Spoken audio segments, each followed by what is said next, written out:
Ok, n'a font parler de verbe haber comme auxiliaire. Ok, pour qu'on ait haber comme auxiliaire, il faut qu'on conjugue. Ou souvent, ouais, ça, par exemple, ouais, yo, tú has, él, ella, a, ok, nosotros, hemos, ellos, han. Ok, c'est comme ça, natif là, il va nous li. Et c'est comme ça pour nous pour nous pour nous faire comprendre. Donc, là, il n'est pas totalement dit gain. Nous tous connaissons, verbe haber, il veut dire gain. Ok, gagner. Mais là, il ne veut pas dire gagner. Qui ça le fait? Il aider l'autre verbe qui venir et comme auxiliaire, il aider l'autre verbe qui venir faire action. Ok? Estrictia, li simple, c'est verbe haber plus participe passé, l'autre verbe qui venir, qui fait action. Ok? Participio passado. Voilà. Donc, et m'debay, que participe passé verbe, m'déconner le même autant, ça fait m'banou yo. Donc, si nous pas regarder, c'est pas moi. Ok? Donc, n'a bon petit exemple clair. Par exemple, si me dit, elle a comido. Elle a comido. Ça veut dire, li mange déjà. Sinon, on dit, li gen tan manger. Nous tous connaissons. Manger déjà. Gen tan manger en créole. C'est presque même pas la tradition. Comme ça. Et un autre exemple. Elle a llegado. Elle a llegado. Li rive déjà. Ok? Li gen tan rive. C'est même pas là. Donc, c'est pas li gen rive. C'est pas li gen manger. Non, c'est pas là. Si me l'ai dit, et li gen manger, m'a dit, elle tiene la mida. Ok? Elle tiene la mida. Ok? Très simple. Kounya, nous voyons bonne phrase. Nous va pas arrêter. Je pense que c'est petit exemple que li, qu'il faut comprendre, mais c'est phrase qui va le faire comprendre. Ok? Et estrictia, qui c'est verbe haber, plus verbe qui finit en an, ado, ido. Ok? Très facile. Moins gen temps rivé. Moins gen temps rivé. Moins gen temps rivé. On dit yo he llegado. Yo he llegado. Moins gen temps rivé. Yo he llegado. Moins gen temps manger. Moins gen temps manger. Yo he comido. Yo he comido. Moins gen temps manger. Moins gen temps ouais ça. Moins gen temps ouais ça. Yo he visto eso. Yo he visto eso. Visto et c'est verbe ver. Ok? C'est participe passé, verbe ver. Ok? Qui veut voir. Moi j'ai temps travail. Moi j'ai temps travail jeudi. Moi j'ai temps travail jeudi. Ici, yo he trabajado hoy. Ok? Yo he trabajado hoy. Ok? Trabajar. Ça veut verbe trabajar, verbe travail. Moi j'ai temps parler avec. Moi j'ai temps parler avec. Moi j'ai temps parler avec. On dit, yo he hablado con él. Yo he hablado con él. Ou bien, au cas dit tout, moi déjà parlé avec. Il pas de problème. Ok? Moi j'ai acheté pain. Moi j'ai acheté pain. Moi j'ai acheté pain. On dit, yo he comprado pan. Yo he comprado pan. Moi j'ai apprendre en pile. Moi j'ai apprendre en pile. On dit, yo he aprendido mucho. Yo he aprendido mucho. Moi j'ai li livre là. Moi j'ai li livre là. On dit, yo he leído el libro. Yo he leído el libro. Moi j'ai li Maria. Moi j'ai li Maria. On dit, yo he llamado a María. Yo he llamado a María. Voilà. Moi j'ai fini. Moi j'ai fini. Yo he terminado. Yo he terminado. Et natif là, il pas trop à perdre du temps pour le mettre pronom personnel yo. Mettre pronom personnel yo, c'est juste pour qu'à comprendre. Que moun qui a du mal à comprendre pronom personnel mais natif là, il va mettre yo tout pour bagaille là tout mettre et terminado. Et terminado. Ou même qui t'en connaît comment le conjuguer déjà ou pas voir notre tête. Vous comprenez? Voilà, et ça fait m'ba ou conjugaison. OK. Nous allons prendre deuxième personne. Ou gen tan rive. Ou gen tan rive. OK? N'a dit tu has llegado. Tu has llegado. Ou gen tan rive. Ou bien ou rive déjà. Ou gen tan manger. N'a dit tu has comido. Tu has comido. OK? Ou gen tan manger. Ou gen tan ouais ça. Ou gen tan ouais ça. N'a dit tu has visto eso. Tu has visto eso. Allez, bon, c'est l'exemple pour qu'on comprenne. Ou gen tan travail jodi a. Ou gen tan travail jodi a. N'a dit tu has trabajado hoy. Tu has trabajado hoy. Voilà. OK? Ou gen tan parler avec. Ou gen tan parler avec. N'a dit tu has hablado con ella. Tu has hablado con ella. OK? Ou gen tan acheter de l'eau. Ou gen tan acheter de l'eau. Voilà. N'a dit tu has comprado agua. Tu has comprado agua. OK? Ou gen tan apprendre en pile. Ou gen tan apprendre en pile. N'a dit tu has aprendido mucho. Tu has aprendido mucho. Ou gen tan apprendre en pile.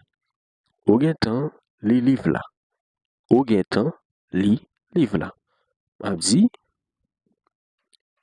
tu has leído el libro. Tu has leído el libro. Ou gen tan rele Pedro. Ou gen tan rele Pedro. OK? Ou gen tan rele Pedro. Tu has llamado a Pedro. Tu has llamado a Pedro. OK? Ou gen tan fini. Ou gen tan fini. Ap di tu has terminado. Même ka di has terminado. Nous capable mettre pronom personnel là. OK? Elle, ella. Troisième personne du singulier. OK? Li. OK? Li gen tan arrivé. Li gen tan arrivé. M'a dit elle ou bien a llegado. Elle a llegado. OK? Li gen tan arrivé. Li gen tan manger. Ella ha comido. Ella ha comido. OK? Li gen tan ouais ça. Li gen tan ouais ça. Elle ha visto eso. Elle ha visto eso. OK? Li gen tan travail jodi a. Li gen tan travail jodi a. Ap di ella ha trabajado hoy. Ella ha trabajado hoy. Li gen tan parler avem. Li gen tan parler avem. Elle ha hablado conmigo. Elle ha hablado conmigo. OK? Li gen tan acheter pain. Li gen tan acheter pain. Ella ha comprado pan. Ella ha comprado pan. Voilà. Li gen tan apprendre en pile. Li gen tan apprendre en pile. Ap di él ha aprendido mucho. Él ha aprendido mucho. Li gen tan li liv la. Li gen tan li liv la. Ap di ella ha leído el libro. Ella ha leído el libro. OK? Li gen tan rele li gen tan rele Juan. Li gen tan rele Juan. Ap di él ha llamado a Juan. Él ha llamado a Juan. Li gen tan fini, li gen tan fini. Ap di, ella ha terminado. Ella ha terminado. Voilà. Nosotros podemos. Ok? Nosotros podemos. Nous gen tan rive. Nous gen tan rive. Nou bon, c'est l'exemple pour ka kompren. Nou gen tan rive. Nosotros hemos llegado. Nosotros hemos llegado. Nous gen tan manje. Nosotros hemos comido. Nosotros hemos comido. Nou gen tan wè sa. Nou gen tan wè sa. Nou gen tan wè sa. Nosotros hemos visto eso. Nosotros hemos visto eso. Nou gen tan travay jodi ya. Nou gen tan travay jodi ya. Nosotros hemos trabajado hoy. Nosotros hemos trabajado hoy. Nou gen tan travay jodi ya. Nou gen tan pale avel. Nou gen tan pale avel. Nosotros hemos hablado con él. Nosotros hemos hablado con ella. Gazil kon sa. Nou gen tan achete manje. Nou gen tan achete manje. Ap di, nosotros hemos comprado comida. Nosotros hemos comprado comida. Nou gen tan apren an pil. Nou gen tan apren an pil. Ap di, nosotros hemos aprendido mucho. Nosotros hemos aprendido mucho. Nou gen tan li liv la. Nou gen tan li liv la. Nosotros hemos leído el libro. Nosotros hemos leído el libro. Debo ki tan konen particip passé verbe blanc, li pap chanje. Li pap chanje. Nou gen tan rele Anne. Nou gen tan rele Ana. Nou gen tan rele Ana. Nosotros hemos llamado a Ana. Nosotros hemos llamado a Ana. Nou gen tan fini. Nou gen tan fini. Nou gen tan fini, ap di, nosotros hemos terminado. Nosotros hemos terminado. Ok. Ellos, ellas, ok, ki se an. Yo. Yo gen tan rive. Yo gen tan rive. Ellos han llegado. Ellos han llegado. Yo gen tan manje. Yo gen tan manje. Ellas han comido. Ellas han comido. Yo gen tan wè sa. Yo gen tan wè sa. Ellos han visto eso. Ellos han visto eso. Yo gen tan travay jodi ya. Ou bien yo deja travay jodi ya. Yo gen tan travay jodi ya. Ap di, ellas han trabajado hoy. Ellas han trabajado hoy. Yo gen tan pale avem. Yo gen tan pale avem. Yo gen tan pale avem. Ap di, ellos han hablado conmigo. Ellos han hablado conmigo. Yo gen tan achete pain. Yo gen tan achete pain.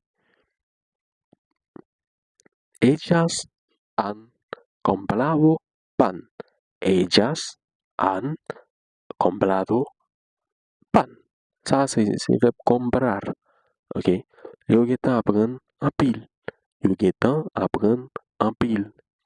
Ellos han aprendido mucho.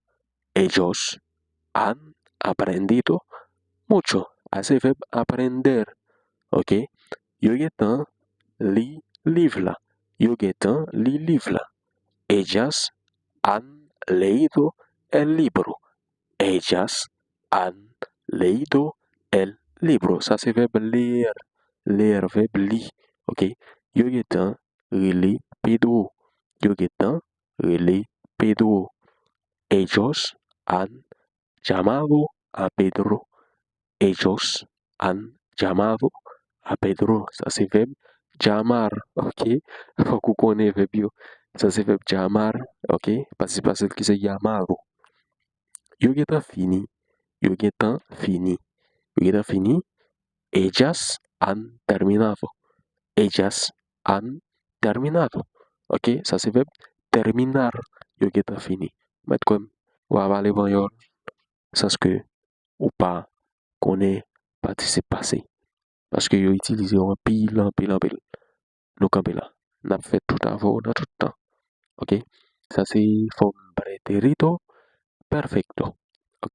C'est forme pretérito et qu'on y a ou même au cas où n'importe verbe ou qu'on est fait phrase avec pourquoi. Et n'a venu avec l'autre vidéo sur l'autre temps et nous promettons tout ça. Voilà, soutenez mais ça fait là, pas oublier, quittez un like, abonnez avec la chaîne là. Ok? Remets vidéo, partagez la avec vos amis qui veulent parler espagnol. Eh bien, allez, on tourner encore pour une autre plus belle vidéo. Bye bye.